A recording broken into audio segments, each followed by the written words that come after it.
Bonjour, bienvenue sur Canal Turf. De belles réunions sur deux hippodromes différents, Vincennes, samedi et surtout dimanche, mais également Pau dont nous n'aurons pas le temps de parler ici, mais vous retrouverez tous nos pronostics dans vos rubriques habituelles. Le moment mythique, c'est le moment où on raccroche les lunettes pour vous parler justement de la réunion de samedi. On va commencer par celle-là. C'est bientôt. Dans la première course, on n'oubliera pas la candidature du 2, Canadien Dame. Canadien Dame qui est déféré des 4 pieds pour la première fois. On lui associera le numéro 5, César Volo, un cheval qui a de la qualité, mais qui se montre un peu caractériel dans le parcours. Il a du mal en effet à négocier les tournants. La grande piste devrait totalement lui aller. Des épreuves préparatoires dans les deuxième et septième courses. Dans la deuxième, ce sont les poulains qui préparent le critérium des jeunes. Confiance à Philippe Allaire, le numéro 9, Django Riff, et le numéro 7, Dollar Maker, en plein dedans. Et on fera attention à la candidature d'un nouveau venu à ce niveau-là, c'est le numéro 2, Del Piero de Loup, qui était écrasé d'argent ce matin. Il y avait 7 contre 1. La septième, c'est également préparatoire au critérium des jeunes. Côté pouliche cette fois-ci, avec deux candidatures à prendre en compte, bien évidemment. Le 10, Débonia Roma, et le 9, Don't Explain. Pêle-mêle dans les autres courses, dans la troisième, un penalty, a priori, si on écoute son entraîneur. Le numéro 2, Ulka Deschamps, proposé à 4 contre 1, c'est intéressant. Attention à la candidature également du 11, Vertige de Chenu, beaucoup d'argent sur cette pensionnaire de Franck Pellereau. Le quintet, 3 bases. Le 7, Vermeil Somoli.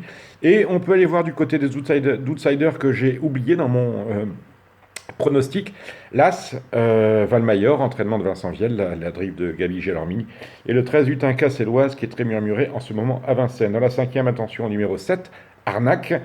Le pic 5 de la sixième, on fera attention à la candidature du 3, Cadeus Debo, qu'on peut jouer au simple gagnant, et à celle du numéro 9, Capone Face. Dans la huitième, j'aime beaucoup, il y a beaucoup d'argent d'ailleurs ce matin, le numéro 10, Barry. Barry, dont la dernière course, l'avant-dernière course était lumineuse.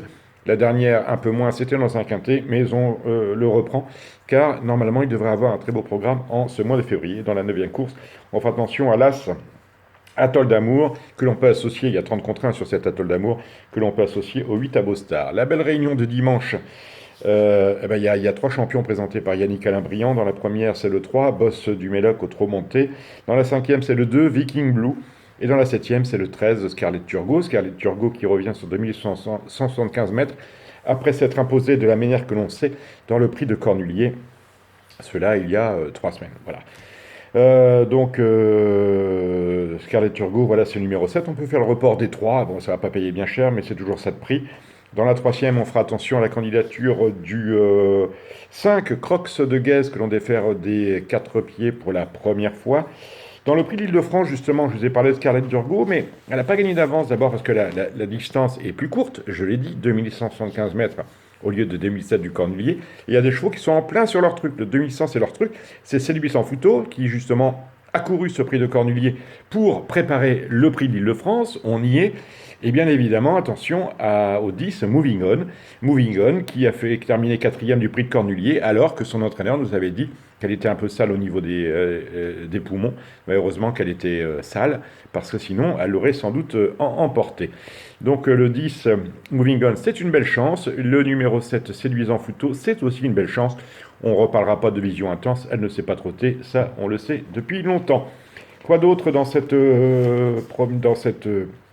réunion de Vincennes dimanche?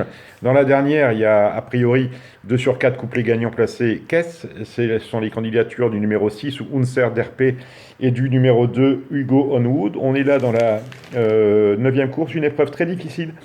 Dans la 8e course, très ouverte, 18 partants, des chevaux âgés de 6 ans. Ce sont des A. J'aime beaucoup la candidature d'Alpha Daufort, voilà, qui cherche sa course et qui peut très bien la trouver ici. L'Île-de-France, on en a parlé. Il y a le prix de la Marne, bien évidemment. Le prix de la Marne, en fin de meeting, ce sont les internationaux qui nous tiennent en haleine. Malheureusement, ils ne sont que 10. D'habitude, c'est un quintet. Là, ce ne sera pas le cas. On retrouvera Viking Blue, bien évidemment. Ustinov du Vivier, qui a une belle chance à défendre. Viking Blue, je l'ai dit. Aveavis, qui est un poulain classique, on peut le dire comme ça.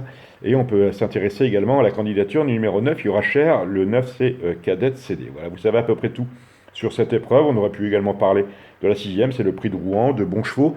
On a Red Rose America qui revient sur une distance plus longue. Elle est plus percutante quand même sur 2100 mètres. Elle vient derrière s'y imposer. Et on retrouvera le 8 Briac d'Arc que l'on peut éventuellement associer avec le 11 Viking Babéné qui est en plein dans son affaire. Voilà, merci de nous avoir suivis. On se retrouve bien évidemment régulièrement sur Canal Turf. Merci à vous de nous être toujours aussi fidèles. À très bientôt. Au revoir.